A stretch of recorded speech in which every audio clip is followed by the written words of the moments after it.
En la actualidad, los medios de comunicación son indispensables para la sociedad urbanizada y las que no. Para las grandes masas es necesaria una forma de obtener datos y registros de manera legítima y efímera. En el principio surgió la necesidad de expresar ideas, comentarios o cualquier tipo de información.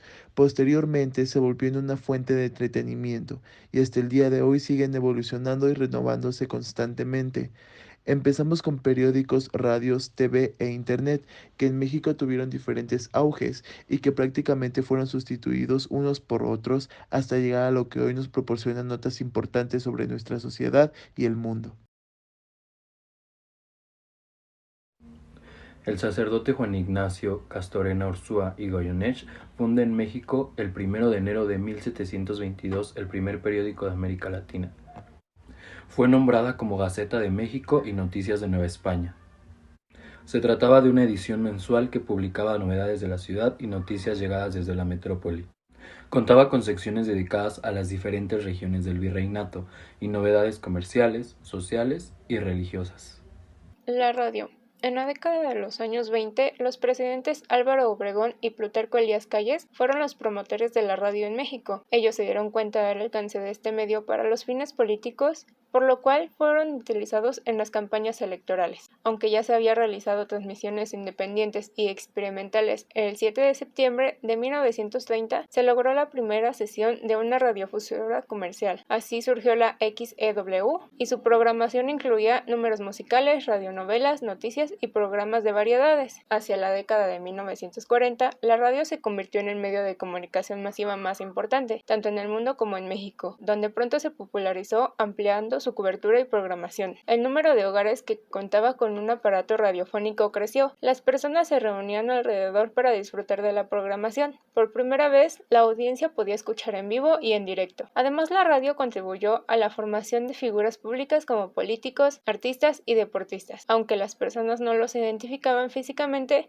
los reconocían por sus voces, canciones o por las narraciones que hacían. Actualmente las estaciones de radio transmiten vía internet a todo el mundo y así han conseguido una mayor audiencia al aprovechar este recurso tecnológico. Desde mediados del siglo XX se han creado grupos que conjuntaron varias estaciones de radio, por ejemplo, Núcleo Radio 1000 en 1942, actualmente NRM Comunicaciones, Grupo Radio Centro en 1952, Televisa Radio en 1975, también la radiodifusión a comunidades indígenas a través del Sistema Radiodifusoras Culturales Indígenas, SRIC, con 22 emisoras que transmiten en amplitud modulada, AM y frecuencia modulada, FM. La historia del cine mexicano se remonta hacia 1896, con la llegada al país del cinematógrafo Lumière, con el cine mudo y sus documentales cortos. Después del periodo de industrialización llega la época de oro del cine mexicano, entre los años 1940 y 1956.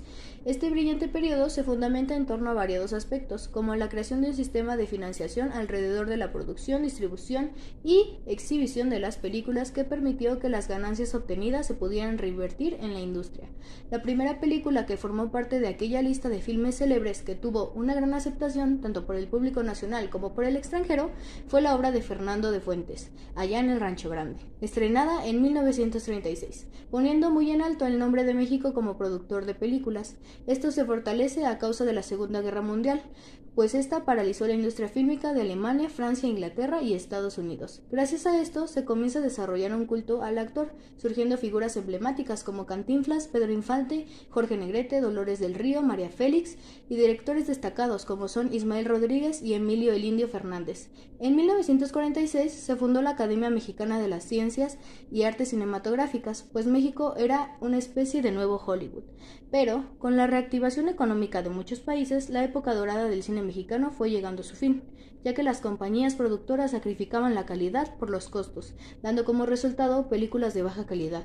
Además, la llegada de la televisión, la muerte de Pedro Infante, la de Jorge Negrete, entre otros, hicieron que los ídolos de la época comenzaran a desaparecer. Mientras tanto, el cine hollywoodense se recuperó y se fortaleció con nuevas tecnologías, siendo de nuevo una competencia inmediata. De este modo, poco a poco llegó a su final la época del cine de oro. En México, sin embargo, actualmente México sigue en el panorama del cine, gracias a grandes directores como Alfonso Cuarón y Guillermo del Toro. La televisión en México nació en 1947 durante el mandato del presidente Miguel Alemán Valdés por orden del Poder Ejecutivo.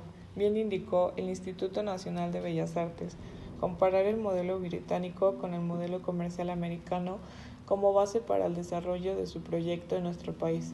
Las transmisiones comenzaron el 1 de septiembre de 1950 por el Canal 4, cuya programación consistió en el informe del gobierno del presidente Miguel Alemán en la Cámara de Diputados, música popular y pequeños documentales y parajes exóticos.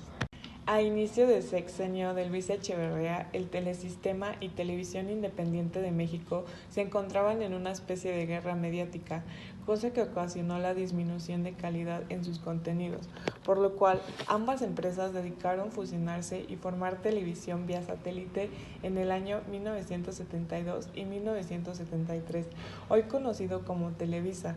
La televisión privada aprovechó esta unión para su difusión, lo cual se equilibró con unos medios de contrapeso del Estado, estos últimos con una mayor trayectoria e historia como medio público, cosa que facilitó su acceso a sus propios recursos. La historia del Internet en México comienza en 1933, cuando el Consejo Nacional de Ciencia y Tecnología se conecta por primera vez a Internet mediante un enlace satelital al NCAR. Para 1992 se crea MEXNET, una asociación civil que promovió la discusión sobre políticas, estatutos y procedimientos que debían regir el desarrollo de la organización del Internet en México.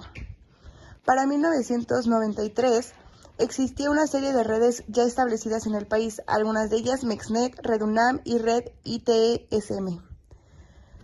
Para principios de 1994, la Red UNAM comienza con el fin de comercializar el servicio de conexión. Y durante este mismo año se abre en el ámbito comercial el Internet con el fin de beneficiar a más de una persona, empresa o institución, ya que hasta entonces solo instituciones educativas y de investigación tenían acceso a la super cartera de información que había en el Internet. En 1995 el tráfico de Internet crece un 160%, por lo que se conoce como el año del Internet. Para 1997 ya existían más de 150 proveedores en los principales centros urbanos de México, como es Guadalajara, Monterrey y Ciudad de México. En la actualidad, el Internet es parte de la vida cotidiana de los mexicanos, y si bien aún existen varios lugares a lo largo del país que no cuentan con una conexión a Internet, la mayoría de los centros urbanos pueden conectarse a una computadora.